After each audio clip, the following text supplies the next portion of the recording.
स्वागत है सब्सक्राइबर्स आपका हमारे यूट्यूब चैनल हर्षित ऑफिशियल पर। और जिन्होंने सब्सक्राइब अभी तक नहीं किया कर दें। कर दिया, चल बता। दोस्तों मैं आज के इस वीडियो में आपको ऑक्सीजन के बारे में कुछ चीज़ें बताने वाला हूं, क्योंकि आज के टाइम में इसके बारे में जानना बहुत ज़रूरी हो गया है। कोरोना काल में कितना होना चाहिए हेल्दी ऑक्सीजन लेवल, इस ट्रिक से आसानी से बढ़ा सकते हैं इसका स्तर। Normal oxygen level. कोरोना के बढ़ते मामलों के बीच लोगों को ये समझाना बेहद ज़रूरी है कि नॉर्मल ऑक्सीजन लेवल क्या होता है। जी हाँ दोस्तों, अब देखेंगे दोस्तों oxygen saturation level. Corona virus का प्रकोप लगातार बढ़ता जा रहा है दोस्तों। कई मरीज ऐसे हैं जो घर पे ऑक्सीजन में हैं और कई मरीज तो ऐसे हैं कि जो अस्पताल में भर्ती हैं। दैनिक रूप से करीब 3.5 लाख कोरोना मरीज सामने आ रहे हैं। इसके गंभीर मसलों में संक्रमितों को सांस लेने की दिक्कत हो रही है। इस बीच ऑक्सीजन की कमी भी देखा जा सकता है दोस्तों। ऑक्सीजन सिलेंडर की व्यवस्था नहीं हो पा रही है और अपनी जान गंवा दे रहे हैं लोग। इससे घबराकर मरीज के परिवार वाले ऑक्सीजन को घर में भी स्टोर कर रहे हैं, जो कि अभी हालातों में कहीं सही नहीं है। मरीजों का ऑक्सीजन लेवल जैसे ही 93 या 94 हो रहा है, उनमें अस्पताल जाने की अफरा तफरी मचने लग रही है। ऐसे में दोस्तों कोरोना के बढ़ते मामलों के बीच ये हमें समझना बेहद ज़रूरी है कि नॉर्मल ऑक्सीजन लेवल क्या है और कितने बातों का ध्यान रखना भी आवश्यक है। अब दोस्तों हम देखेंगे क्या है ऑक्सीजन लेवल।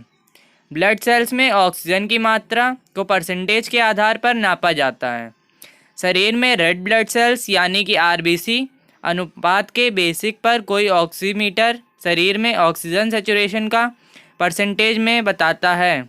उदाहरण के लिए ले लीजिए तो अगर किसी व्यक्ति की ऑक्सीजन लेवल 96 है तो ब्लड सेल्स में सिर्फ 4% ऑक्सीजन की कमी है।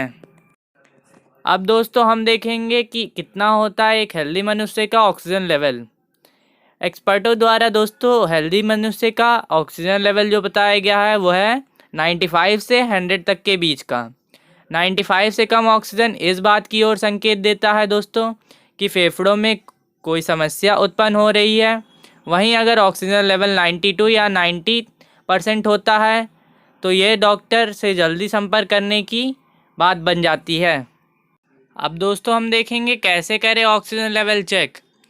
लोग ऑक्सीमीटर के जरिए अपना ऑक्सीजन लेवल चेक करते हैं। इसके बीच उंगली डालने पर अंदर की ओर एक रोशनी जाती है जो ब्लड सेल्स को रंग को उसकी हलचल को डिटेक्ट करती है। अब हम दोस्तों देखेंगे कि हमें क्या बात ध्यान में रखनी चाहिए। एक्सपर्ट के मुताबिक ऑक्सीमीटर को जो हाथ आपका ज़्यादा एक्टिव हो उस बीच वाली उंगली में लगाना चाहिए। इस बात का ध्यान रखने की ऑक्सीमीटर लगाने के दौरान आपके हाथ में तेल, नेल पॉलिश या दूसरे कोई और चीज़ ना लगी हो। साथ ही हाथ सूखा होना चाहिए। हाथ और उंगलियों को सीधा रखना चाहिए ताकि जो आपकी रीडिंग है वो प्रभावित हो सके, यानी कि एक सटीक रीडिंग आप पा सकें। अब दोस्तों आखिरी बात बस सबसे ज़रूरी बात हम देखेंगे कि ऑक्सीजन लेवल को हम अपने कैसे बढ़ाएं। पेट के बल लेटकर लंबी सांस लेने से ऑक्सीजन लेवल की मात्रा बढ़ती है। इसे फ़ोन पोजीशन कहा जाता है। स्वास्थ्य विशेषज्ञों के अनुसार कहा गया है दोस्तों कि आप अपने ऑक्सीजन लेवल बढ़ा सकते हैं। इसे करने के दौरान मरीजों को गर्दन के नीचे एक तकिया, दूसरा तकिया अपने पेट के नीचे और घुटनों के नीचे रखना चाहिए और एक पंजे के नीचे भी रखना चाहिए, ताकि प्रत्येक 6 से 8 घंटे में करीब 40 मिनट तक इस अभ्यास को करना प्रभावी साबित हो सकता है।